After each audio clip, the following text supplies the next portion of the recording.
50,000 বছরের রাস্তা হবে, যার যার কবর থেকে হাসরের মাঠ।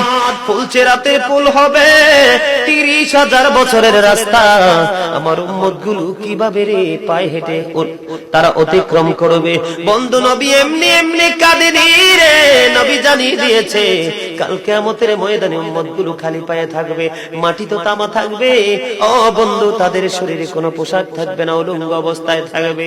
এমন মা আয়েশা প্রশ্ন করলো, গো প্রাণের নবী, জানতে মনে চায় নবী গো, এই যে আপনার উম্মতগুলো উলঙ্গ অবস্থায় খালি পায়ে সবাই থাকবে গো নবী, তারা কি নারী পুরুষ একসাথে? কয় হ্যাঁ, নারী পুরুষ একসাথে। তারা কি কেউ কারো দিকে নজর দিবে না? এবার আমার নবী বলেছে, আয়েশা রে, কেমন করে নজর দেবে রে আয়েশা?